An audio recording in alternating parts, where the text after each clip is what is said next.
डरावनी कहानी। भूतिया हवेली का रहस्य। बहुत समय पहले की बात है। एक छोटे से गांव के पास एक पुरानी हवेली खंडहर बन चुकी थी। कहते हैं वहां रात होते ही अजीब आवाजें आती, थिंक भी रोने की, कभी हौंसी की और कभी कभी किसी के चलने की आहट। गांव वाले उस हवेली के पास भी नहीं जाते थे।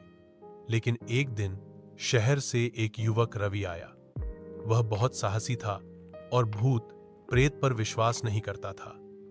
गांव में हवेली की बातें सुनकर उसने ठान लिया कि वह रात वहीं बिताएगा और सच का पता लगाएगा। रात का समय हुआ। रवि टॉर्च और कैमरा लेकर हवेली में चला गया। हवेली के अंदर घना अंधेरा था। चारों ओर मकड़ी के जाले और टूटी फर्नीचर रखी थी। जैसे ही घड़ी ने 12 बजाए, हवेली की दीवारों से अजीब आवाजें आने लगी। रवि ने टॉर्च से इधर उधर देखा।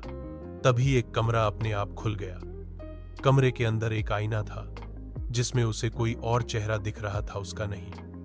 वो चेहरा डरावना था। आंखें लाल, बाल बिखरे हुए और चेहरा पीला। अचानक दरवाजा जोर से बंद हो गया।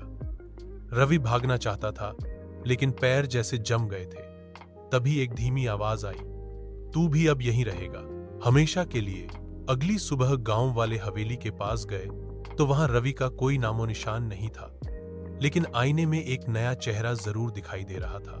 कहते हैं उस दिन के बाद जो भी हवेली में गया फिर कभी नहीं लौटा। अगर आप चाहें तो मैं अगली डरावनी कहानी और भी खौफनाक बना सकता हूं। बताएं, सुननी है?